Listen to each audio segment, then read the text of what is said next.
السلام عليكم ورحمة الله وبركاته. بسم الله الرحمن الرحيم.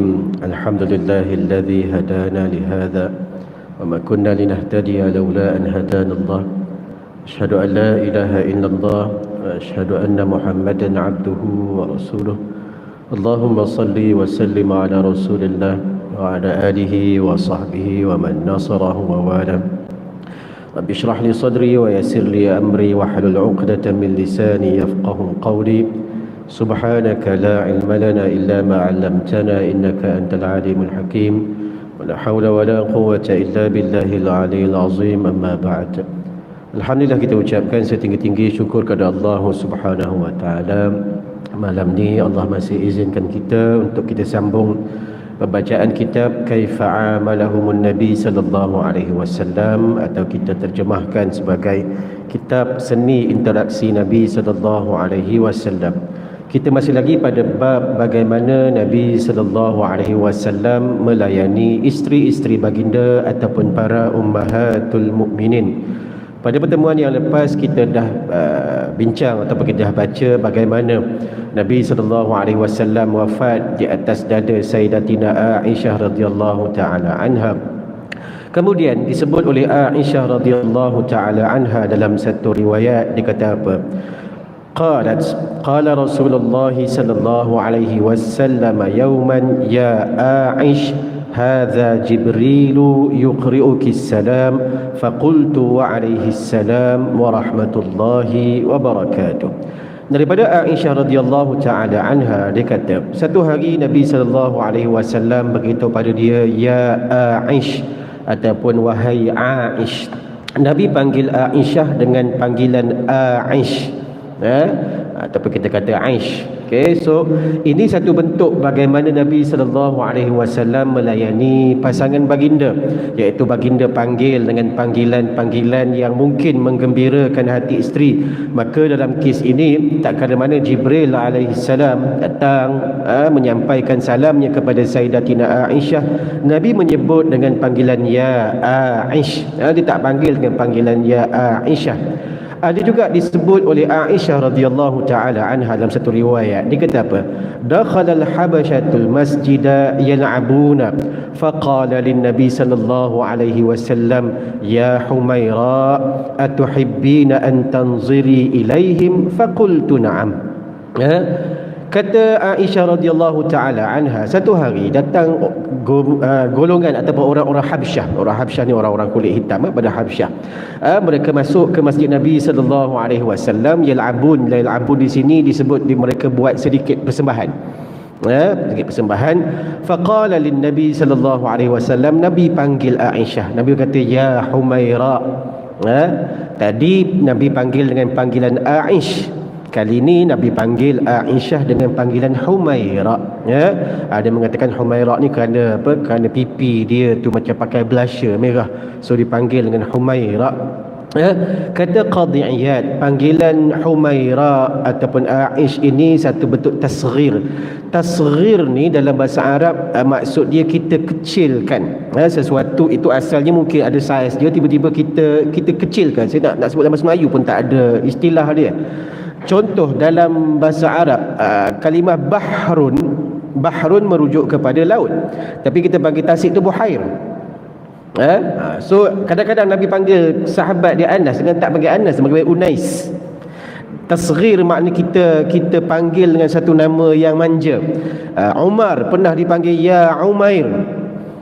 So Nabi panggil Humaira, Nabi panggil Aish, dia satu bentuk isfaq, kata Qadhi Iyad, satu bentuk rahmah dan juga mahabbah daripada Nabi sallallahu alaihi wasallam. Maka apa sahaja panggilan-panggilan yang boleh merapatkan hubungan, maka panggillah, tak menjadi suatu masalah. Sebab itu Nabi sallallahu alaihi wasallam juga dalam satu riwayat kata Aisyah radhiyallahu taala anha, lamma ulida Abdullah bin Zubair utitu bihin Nabiy sallallahu alaihi wasallam. Bila mana lahirnya anak saudara kepada Sayyidatina Aisyah, iaitu Abdullah bin Zubair. Abdullah bin Zubair ni anak saudara kepada Sayyidatina Aisyah. Yang mana Zubair pada ketika itu dia kahwin dengan Sayyidatina Asma binti Abu Bakar radhiyallahu taala anhu. Okey, maka bila mana Abdullah bin Zubair ni lahir, Aisyah membawa Abdullah bin Zubair yang pada ketika itu masih lagi bayi datang bertemu dengan Nabi sallallahu alaihi wasallam. Fatufila fihi fakana awwala syai'in dakhala jawfihi. Nabi sallallahu alaihi wasallam pun macam tahnikkan dia. So campurkan air liur Nabi dengan air liur Abdullah bin Zubair ini. Maka kata Aisyah, itulah benda pertama yang masuk kepada mulut Abdullah bin Zubair ni. Wa qala, Nabi sallallahu alaihi wasallam pun sebut pada Aisyah, huwa Abdullah. Okay, Nabi bagi gelaran kepada Abdullah bin Zubair ni, Nabi kata nama dia Abdullah, wa anti ummi Abdillah. Wa anti ummi Abdillah. Tuan-tuan tengok, kita tahu Aisyah dengan Nabi sallallahu alaihi wasallam tak ada anak. Aisyah tidak direzekikan oleh Allah Subhanahu wa taala anak dengan Nabi sallallahu alaihi wasallam. Walaupun ada satu riwayat saya pernah terbaca Aisyah pernah gugur. Aisyah pernah mengandung dan berlaku keguguran, tapi Allah Taala tidak kurniakan kepada isteri-isteri Nabi yang lain zuriat keturunan daripada Nabi sallallahu alaihi wasallam. So bila mana Aisyah ini tidak mempunyai anak, kebiasaannya panggilan Ummu Abdillah ke Abu Abdullah ni panggilan untuk orang ada anak. Tapi Nabi menghormati dan memuliakan Sayyidatina Aisyah dengan Nabi kata anti ummi Abdillah. Wahai Aisyah, kamu ini layak dipanggil dengan panggilan Ummi Abdillah. Maka kata Aisyah, fama ziltu ukanna biha wa ma wulidtu qattun. Kata dia, aku senantiasa dipanggil dengan panggilan itu. Maknanya lepas saja itu Aisyah dikenali sebagai Ummu Abdillah. So kita tengok dalam keadaan ini tuan-tuan, Nabi memanggil isteri-isteri Nabi, dalam kes ini riwayat pada Aisyah saja yang kita ada, dengan panggilan-panggilan yang baik. Orang Melayu mungkin ada budaya Melayu kita yang tersendiri. Awal-awal kahwin ayang kan, daling kan, dapat anak pahang-pahang kan, esok dapat cucu tok hang, nenek hang kan tuan-tuan. Tidaklah salah apa sahaja panggilan yang kita panggil, kalau ianya membawa kepada kebaikan maka panggillah. Walaupun contoh suami panggil isteri mak kan, ibu, mama, dia bukan zihar. Kita pun belajar hukum zihar kan. Hukum dalam fiqh ada satu bab dia panggil zihar. Zihar ini ialah suatu bentuk perceraian yang mana kita samakan isteri kita ni dengan ibu kita. Maknanya kita anggap dia sebagai mahram dah. Dalam kitab fiqh disebut anti ka zahri ummi, sebagai contoh satu ungkapan. Engkau ni macam mak aku. Itu suatu bentuk kinayah ataupun kiasan bila mana seseorang lelaki itu tidak lagi nak bersama-sama dengan isterinya, sampai dia sebut, dia bagi dia menganggap isteri itu macam mak sendiri, macam mahram. Maka itu dipanggil sebagai zihar. Dalam bahasa Arab disamakan belakang ibu dengan belakang si isteri. So bagi kita orang Melayu, panggilan-panggilan sedemikian, pak hang, kalau orang Kedah kan pak hang kan, apa cerita filem ni kan pak kan, ada satu saya lupa dah, penting kabel lapuk kan juga pak kan, contoh tuan-tuan. Maka ianya bukan sesuatu yang salah. Nak panggil macam Nabi panggil dengan panggilan manja juga silakan. Apa sahaja panggilan, kalau ia mengeratkan hubungan maka ia sesuatu yang menjadi sunnah. Yang tak menjadi sunnah ialah kita panggil dengan gelaran-gelaran yang tak sepatutnya. Kat rumah panggil daling kan, kat telefon tulis orang tua tak guna contoh. Yang tu tak boleh lah. So yang tu dilarang. Panggilan-panggilan yang lain yang baik silakan, tidak menjadi masalah. Baik.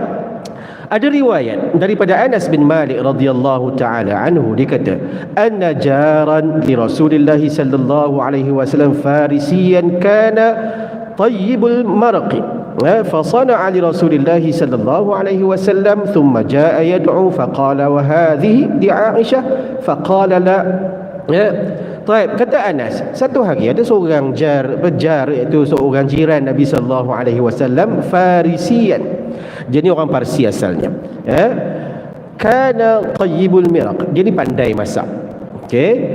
Fasana'a li Rasulillah sallallahu alaihi wasallam, satu hari dia memasak untuk Nabi sallallahu alaihi wasallam. Dia pun nak ajak Nabi lah datang ke rumah dia. Kita ni satu kebanggaan, andai orang-orang mulia datang bertamu di rumah kita. Disebut selagi mana tetamu itu ada dalam rumah kita, maka selagi itulah keberkatan ada pada rumah tersebut. Tapi tetamu jangan buat macam Umar sendiri pula, kan, tak nak balik apakah sudah, tu pun nanya juga. So kata dia, summa yad'u, dia pun ajak Nabi sallallahu alaihi wasallam. Faqala wa hadhihi li Aisyah. Waktu tu Aisyah dengan Nabi sallallahu alaihi wasallam, Nabi kata wa hadhihi, yang ni tak ajak sekali kan? Sebab lelaki Farisi tu hanya ajak Nabi sallallahu alaihi wasallam je, dia tak ajak Aisyah. Okey. Faqala la, dia kata dah nak ajak Nabi seorang je. Okey. Maka Nabi kata, faqala Rasulullah sallallahu alaihi wasallam, la, kalau macam tu tak apalah, aku pun tak nak pergi. Ya. So fa'ada yad'uhu, faqala Rasulullah sallallahu alaihi wasallam wa hadhihi, qala la, wa Rasulullah la. Ringkas cerita, laki ni balik, betul dia ajak balik Nabi. Ajak balik Nabi pergi rumah dia. Nabi kata, ni hak ni tak ajak ke? Nabi tunjuk bagi sekali lagi pada Aisyah. Laki Parsi ni kata, tak boleh, ataupun tak nak ajak lah, ataupun nak ajak Nabi seorang. Nabi kata kalau macam tu tak apalah, baliklah, aku tak nak pergi. Sampailah kali yang ketiga, faqala fi tsalitsah na'am. Ketiga, bila mana dia datang kali ketiga, ajak lagi Nabi sallallahu alaihi wasallam. Nabi sebut, ni tak jemput Aisyah isteri aku ni. Maka barulah orang Parsi ni kata na'am. Faqama yatadafa'ani hatta atiya manzilahu. Disebut bila mana lelaki Parsi ni sebut okey, boleh, silakan, maka Nabi sallallahu alaihi wasallam dan Aisyah pun bangun, maka mereka pun pergi ke rumah baginda. Okey, dalam keadaan ini Al-Imam An-Nawawi bagi satu komentar. Dia kata apa? Okey, dalam soal ini Nabi sallallahu alaihi wasallam macam tak berapa berkenan, ajak Nabi seorang je, tak ajak isteri Nabi. Maka dalam keadaan ini tengok bagaimana Nabi tak nak tinggalkan isterinya. Kadang-kadang kita dapat jemputan kahwin kan, dia jemput seisi keluarga, tahu-tahu pergi seorang, tak bawa dah. So kita tengok di sini Nabi sallallahu alaihi wasallam tidak membiarkan, kata Imam An-Nawawi, wa hadza min jamilil muasyarah, ini kecantikan kehidupan Nabi sallallahu alaihi wasallam, bila mana Nabi sallallahu alaihi wasallam tidak melupai pun isterinya untuk diajak sekali. Dan Nabi rasa canggung andai baginda hanya pergi berseorangan diri, sedangkan waktu jemputan itu dibuat, Aisyah ada dekat situ. Dan Nabi juga mungkin nak ajar kepada orang yang menjemput itu, takkan nak jemput seorang. Sebab itu saya teringat orang-orang kita ada menyebut makanan untuk satu ni je cukup untuk dua orang. Janganlah risau, kita buat makanan untuk dua orang, insya-Allah cukup untuk tiga. Orang-orang Melayu kita ada kepercayaan sedemikian. Seolah-olah jangan risau, sesuatu hidangan itu tak cukup, insya-Allah mencukupi. Baik. Ada juga riwayat pada Safiyah binti Huyai radhiyallahu taala anha disebut, kana Rasulullah sallallahu alaihi wasallam mu'takifan. Satu ketika, kata Safiyah, Nabi sallallahu alaihi wasallam dalam keadaan Nabi beriktikaf di masjid. Iktikaf di masjid, duduk seorang-seorang dekat masjid. Maka kata dia, fa ataituhu azuruhu lailan, kata dia aku pun pergilah bertemu dengan Nabi sallallahu alaihi wasallam. Nak jumpa dengan Nabi, sebab waktu itu Nabi iktikaf, Nabi tak keluar masjid. Maka sebagai seorang isteri, bagi dia tak berhak ganggu. Maka dia pergi jumpa sendiri Nabi sallallahu alaihi wasallam dekat masjid. Maka dia kata aku pun berbual-bual dengan Nabi sallallahu alaihi wasallam. Kemudian dia kata, thumma qumtu fanqalabtu, kemudian aku pun bangun, aku pun nak balik. Aku pun nak balik. Maka Nabi sallallahu alaihi wasallam faqama ma'i, Nabi bangun, Nabi berjalan-jalan bersama-sama dengan Safiyah itu tadi. Famarra rajulani minal ansar, ketika mana Nabi sallallahu alaihi wasallam dan Safiyah balik, Nabi iringi Safiyah untuk hantar balik.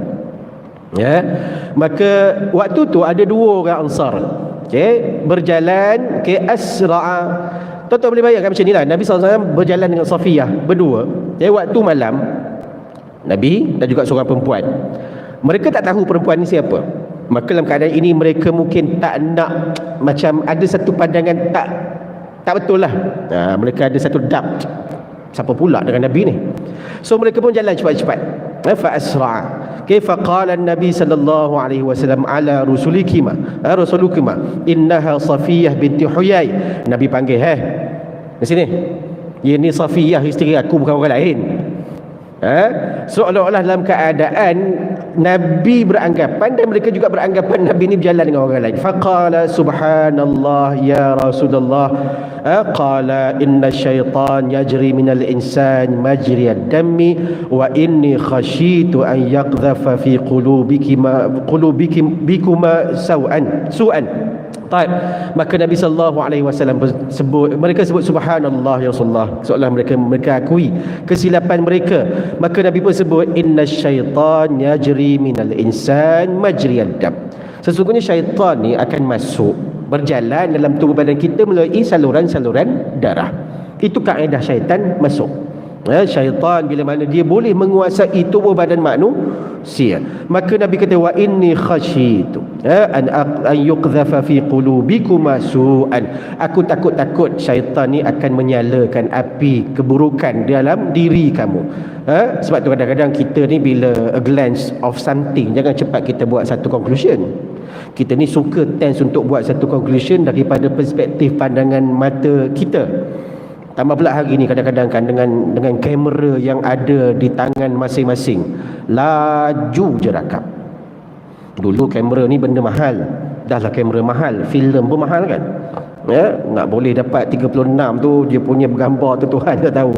Nak tunggu cuci pula seminggu baru siap. So hari ni pula kita ada dekat tangan. Kadang-kadang satu benda berlaku kita cepat-cepat rakam, sedangkan kita tak tahu hakikat yang sebenar. Tiba-tiba kita sebarkan, sedangkan perkara yang sebenar mungkin berbeza. Sebab itu tuan-tuan, dalam keadaan ini jangan kita terlalu cepat menyangka sesuatu. Sebab tu Al-Quran nyebut inna ba'dadh-dhanni ithm. Sesungguhnya sebahagian besar daripada sangkaan itu merupakan benda-benda yang tidak baik. Ithm, sesuatu yang berdosa. Dan dalam hadis ini juga menunjukkan bagaimana Nabi SAW melayani isteri baginda. Isteri datang, Nabi iring balik pulang. Kenapa? Sebab Nabi nak pastikan keselamatan isterinya, walaupun bukanlah jarak yang jauh pun daripada rumah Nabi dengan rumah isteri Nabi SAW. Tapi tengok bagaimana Nabi SAW melayani mereka. Dan dalam keadaan ini tuan-tuan, sebab tu Nabi SAW menyebut khairukum li ahlihi wa ana khairukum li ahli. Sebaik-baik kamulah orang yang paling baik melayani ahli keluarga mereka, wa ana khairukum li ahli, dan akulah orang yang paling baik dalam melayani ahli keluarga aku. Sebab kadang-kadang kita ni layan orang luar lebih baik pada layan keluarga kita sendiri. Sorry to say, kadang-kadang orang lelaki kan dapat gaji belanja kawan tu, dia tak belanja anak isteri dulu, satu benda yang tidak betul. So sepatutnya keluarga itu yang menjadi keutamaan. Kawan mungkin boleh datang dan pergi, tapi ahli keluarga ni akan stay dengan kita sampai bila. Itu satu benda yang kadang-kadang kita lupa. Dan Nabi SAW juga sebut dalam satu hadis, akmalul mu'minina imanan ahsanuhum khuluqa wa khiyarukum linisaihim khalqan. Nabi SAW sebut antara tanda kesempurnaan iman seseorang, apa dia? Ahsanuhum khuluqa. Ketika mana akhlak mereka akhlak yang paling baik. Tuan-tuan, kadang-kadang kita ni baik dah, sembahyang, puasa, zakat, tapi akhlak kita tak berapa nak comel. Itu juga satu benda yang kadang-kadang kita lupa. Hari Jumaat sebagai contoh, datang sembahyang Jumaat tu bagus dah, tapi hampir parking macam orang tak pernah ada pelajaran, masalah juga. Dia rentang kereta dia betul-betul di depan pintu pagar. Habis semayang tu dia semayang ba'diyah 2 rakaat baca Quran pula. Orang ni duk hon-hon. Itu tak ada akhlak tu. Contoh, bukan sini, tempat lain. Sini insyaAllah baik. Kadang-kadang tuan-tuan, tengok akhlak kita bagaimana. So Nabi sebut kesempurnaan iman ataupun mukmin yang sempurna bila mana akhlak mereka akhlak yang terbaik. Wa khiyarukum linisaihim khuluqan, dan juga yang terbaik pada kalangan kamu ialah orang yang paling baik dengan pasangan mereka. Baik, tuan-tuan, ada riwayat pada Aisyah radhiyallahu taala anha disebut, ma daraba Rasulullah sallallahu alaihi wasallam syai'an qattu biyadihi wala imra'atan wala khadiman illa an yujahida fi sabilillah. Kata Aisyah, tangan Nabi ni tak pernah Nabi letak ataupun tak pernah hinggap. Kalau saya nak gunakan ni, dia kata ma daraba, Nabi, tangan Nabi tak pernah hinggap dekat satu benda pun. Walam ra'ah, hatta kepada isteri-isteri Nabi ataupun khadam, pembantu-pembantu Nabi, tak pernah Nabi bagi tangan ni kat orang, illa an yujahida fi sabilillah, melainkan dalam peperangan jihad di jalan Allah Subhanahu wa taala. Kita ni kadang-kadang tangan dulu laju. Bukan tak boleh, boleh tuan-tuan. Ada riwayat kita akan tengok bagaimana Nabi berinteraksi dengan soal ini. Kata dalam satu riwayat disebut, Nabi kata la tadribu ima Allah, jangan kamu ini memukul imak. Imak ni merujuk kepada hamba-hamba yang kita miliki, atau juga isteri yang kita miliki. Faja'a Umar radhiyallahu anhu ila Rasulullah sallallahu alaihi wasallam. Satu hari Umar datang bertemu dengan Nabi sallallahu alaihi wasallam. Umar kata, wahai Rasulullah, isteri-isteri kami ni dah derhaka kepada kami. Disebut berlaku nusyuz di kalangan isteri-isteri kami. Maka ketika itu disebut farakhasa fi darbihinna, maka Nabi pun bagi sedikit kelonggaran untuk suami didik isteri sebagai jalan terakhir dengan mengenakan sedikit pukulan. Kita membaca Al-Quran kan, ada ayat-ayat menyebut tentang nusyuz. Kalau sampai ke peringkat tak boleh diseparatekan tempat tidur, maka suami boleh guna sedikit kekerasan. Ulama fiqh bahas panjang tabak ini. Ada mengatakan cukup sekadar ambil hujung kain, tap gitu je, bukanlah dengan tangan. Maka bila Nabi SAW bagi sedikit kelonggaran untuk suami-suami ni ambil tindakan tegas kepada isteri sampai ke peringkat ada sebahagian mereka yang memukul isteri, disebut fa'atafa bi'ali Rasulullah sallallahu alaihi wasallam nisaun kathirun yashkuna azwajahun. Bila mana Nabi bagi pengecualian tu, maka ramailah yang datang mengadu dekat keluarga Nabi, iaitu mengadu kat isteri-isteri Nabi lah. Sebab orang perempuan nak mengadu kat Nabi nampak macam agak tak appropriate. Lalu mereka pun jumpa ummahatul mukminin, maka mereka pun mengadu pasal suami-suami mereka yang mulai memukul mereka. Maka dalam keadaan ini Nabi SAW pun bagi suatu pesanan. Nabi sabda kata apa? Laqad tafa bi ali Muhammadin nisaun kathirun yashkuna azwajahunna laisa ulaika bi khiyarikum. Nabi sallallahu alaihi wasallam kata apa? Sesungguhnya ramai dah datang. At-tafa ni kalau terjemahkan pakat-pakat tawaf rumah Nabi penuh, mengadu pada Nabi sallallahu alaihi, mengadu kepada isteri-isteri Nabi sallallahu alaihi wasallam. Nabi kata apa? Laisa ulaika bi khiyarikum. Orang yang demikian bukanlah orang yang terbaik pada kalangan kamu. Tuan-tuan tengok, dalam keadaan ini, walaupun Nabi SAW dan juga Al-Quran sendiri membenarkan tindakan fizikal dikenakan kepada mana-mana isteri yang nusyuz, yang derhaka, tapi Nabi SAW tidak rasa seronok dengan keadaan ini. Bagi baginda ada benda lain yang bolehlah dilakukan walaupun ianya dibenarkan. Sebab kadang-kadang ada sesuatu yang dibenarkan betul, tapi cara kita menggunakan kebenaran itu kadang-kadang sukar untuk kita tanggapi. Contoh tuan-tuan, orang lelaki ni penampar dia lain macam sikit kan. Kalau dia betul tangan orang lelaki, macam mana? Kadang-kadang waktu marah, sebab tu Nabi juga bagi pada kita satu nasihat. Kalau tengah marah, kalau berdiri duduk. Kita waktu marah tu lagi berdiri, kan elok-elok duduk berdiri pula, itu tangan singgah tu. So Nabi menyebut tentang soal ini. Dan dalam keadaan ini Nabi SAW menyebut satu hadis yang selalu dibacakan. Nabi kata istausu bin nisa'i khaira. Aku pesan sungguh-sungguh kepada kamu semua, atau aku wasiat pada kamu semua sungguh-sungguh untuk melakukan kebaikan kepada wanita. Fa innahunna khuliqna min dhal'in. Wanita ini Allah Ta'ala ciptakan daripada tulang rusuk. So gambaran ini, wa inna a'waja syai'in fi dhal'i a'lahu. Nabi kata apa? Yang paling bengkok a'lahu, hujung pangkal. So Nabi kata fa in zahabat tuqimuhu kasratsu. Kalau kamu cuba nak betulkan dia, maka dia akan patah. Kalau kamu biarkan dia, akan terus bengkok sampai bila maka Nabi kata fastausu bin nisa'i khaira. Nabi kata aku pesan sungguh-sungguh untuk kamu buat baik. Sebab tu tuan-tuan, dalam soal ini bila mana kita berhadapan dengan situasi-situasi ini, Nabi SAW bagi kita suatu gambaran yang bukan mudah.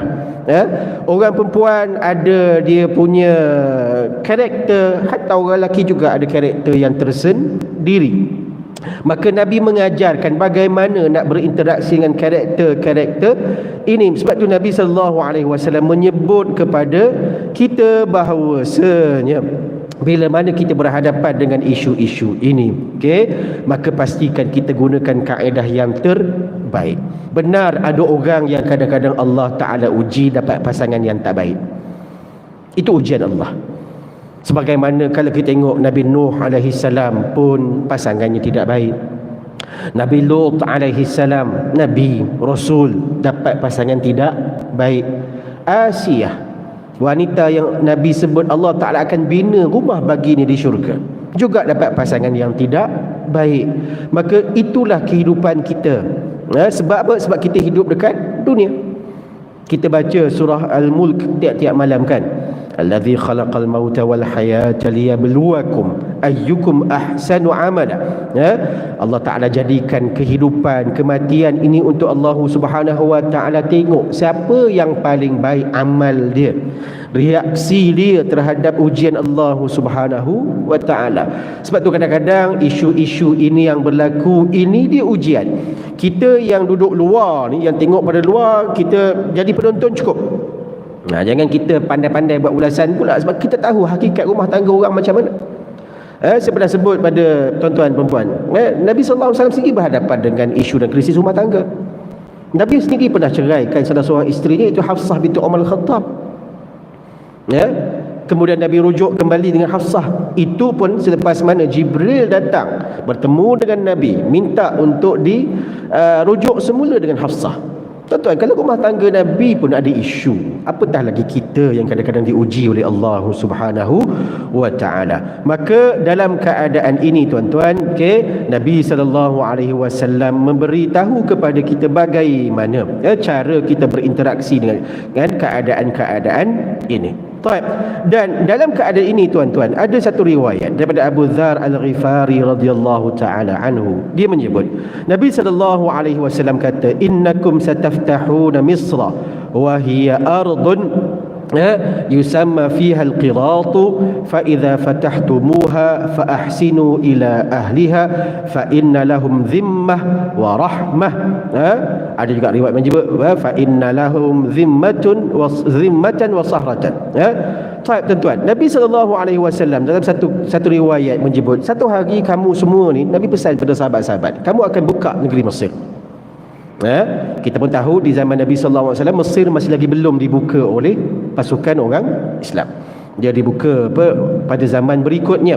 Nabi pesan, bila mana kamu buka Mesir, datang, sebab datang tu dengan datang sebagai anggota tentera. Mungkin walaupun Islam datang membuka negeri-negeri dengan keadaan yang paling baik, tapi image tentera datang, biasalah bagaimana. Nabi kata fa ahsinu ila ahliha, kamu buat baik kepada penduduk Mesir ini, fa inna lahum zimmatan wa rahmah.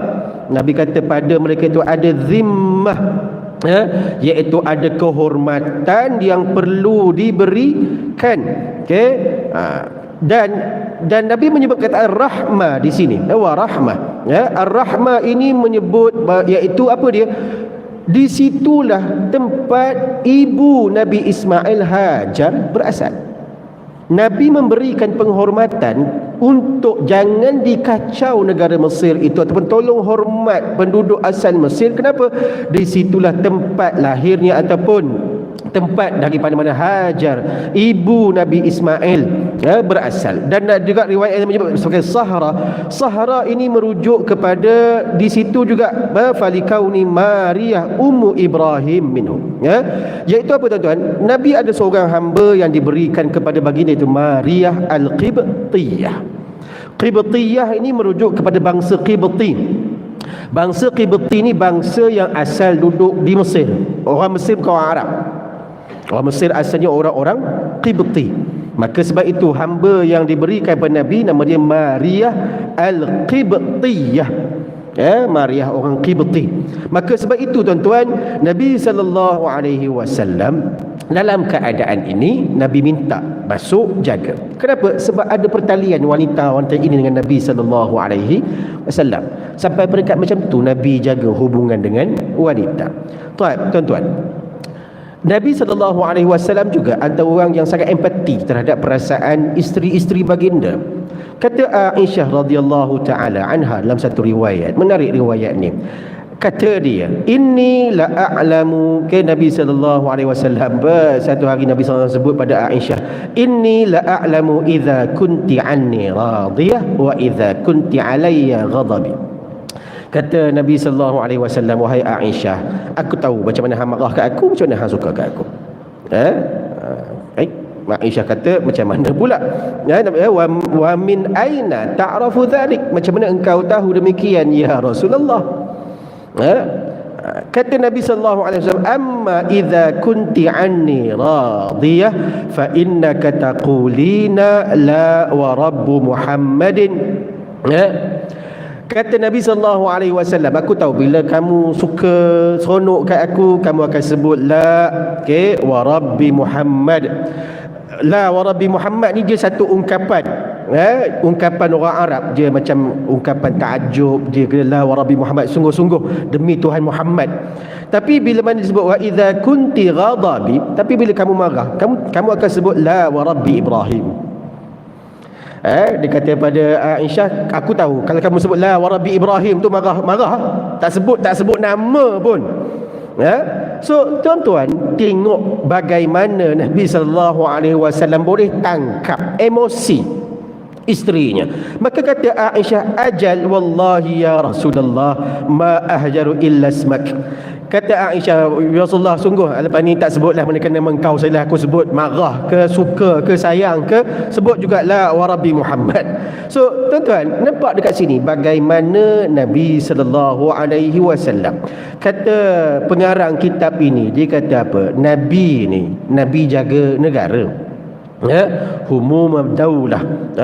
Nabi ni menyertai peperangan sebagai panglima perang. Nabi pergi jihad, Nabi sampaikan dakwah, Nabi berdiplomasi dengan tokoh-tokoh, raja-raja luar. Tapi tengok bagaimana Nabi layan benda-benda kecil.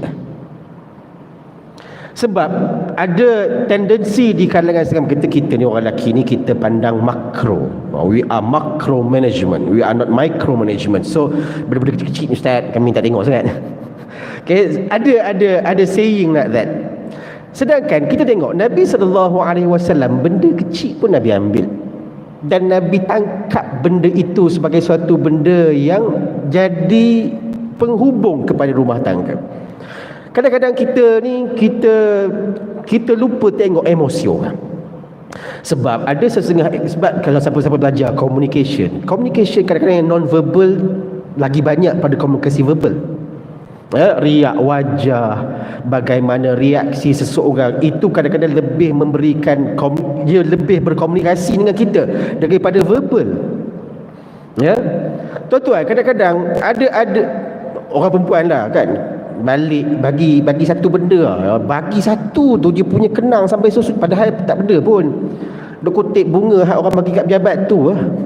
Tapi bila balik bagi dia sesuatu yang sangat-sangat hebat.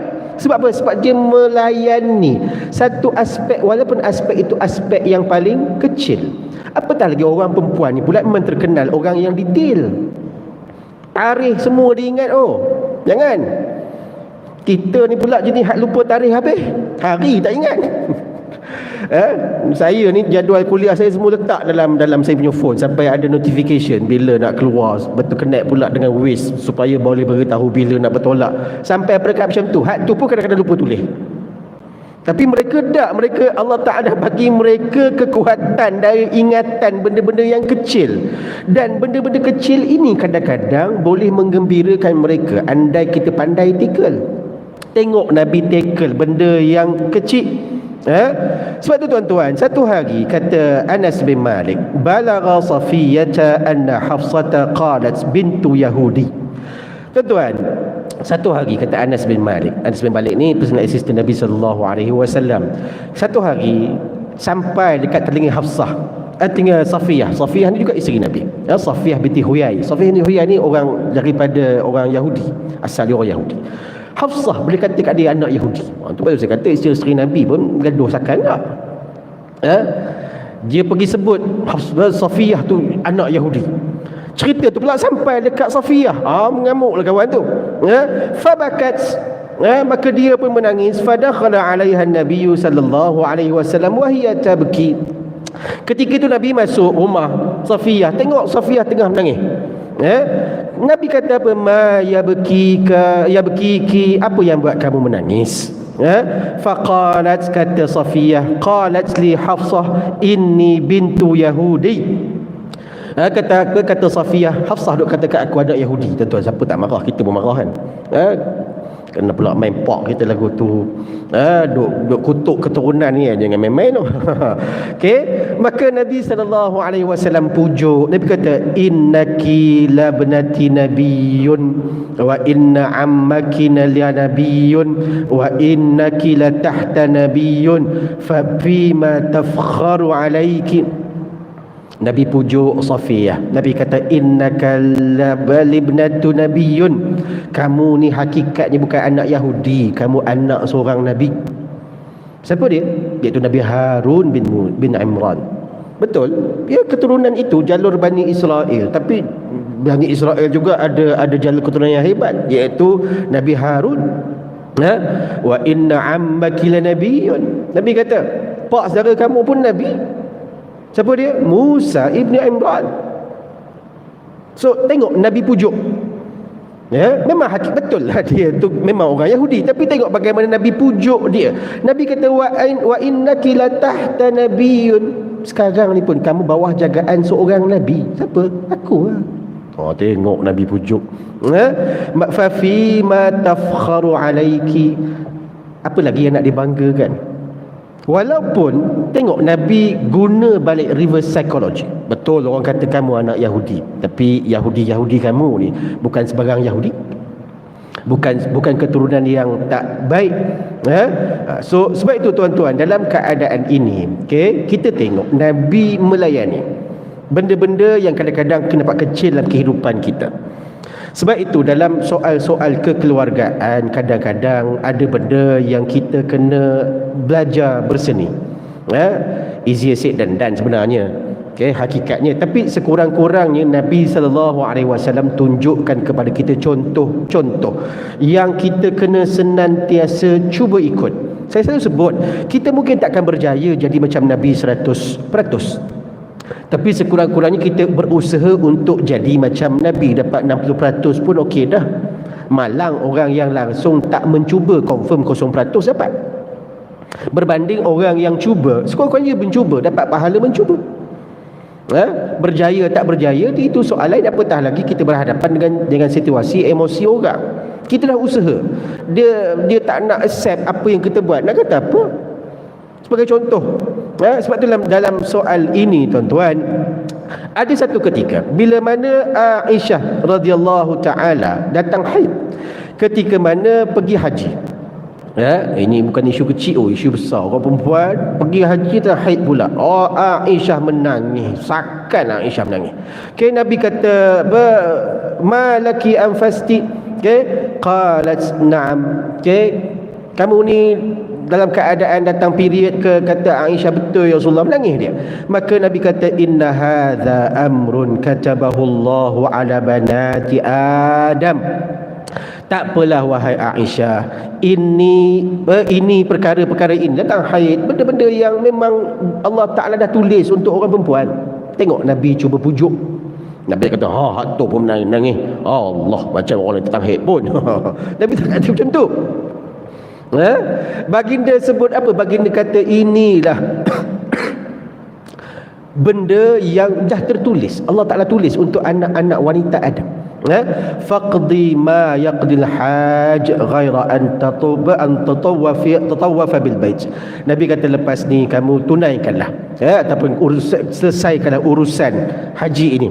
Sebab tak dapat buat, maka Nabi minta untuk dilaksanakan perkara-perkara yang sewajarnya. Dan kata Aisyah radhiyallahu taala anha, last, bila mana ada anggota keluarga Nabi yang sakit, Nabi akan letakkan tangan Nabi akan baca apa, Allahumma rabban nas adhibil ba'sa washfi anta syafi la shifaa illa shifauka shifaan la yughadiru saqaman.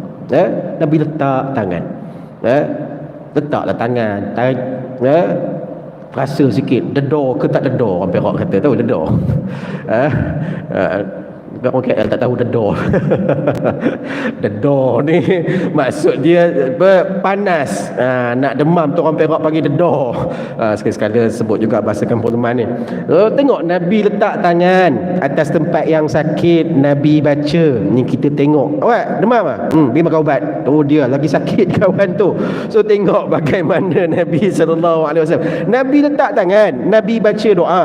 Nak doa nanti jumpa saya lepas ni kan, kita lepak Q Bistro ke kita. So tuan-tuan tengok bagaimana Nabi SAW melayani isteri-isteri baginda. InsyaAllah ada masa kita sambung banyak lagi hadis-hadis yang akan tunjukkan pada kita contoh-contoh Nabi SAW. InsyaAllah yang baik daripada Allah Subhanahu wa taala, yang kurang saya mohon ampun dan maaf. Qul qawli hadza wa astaghfirullahal azim li wa lakum. Assalamualaikum warahmatullahi wabarakatuh.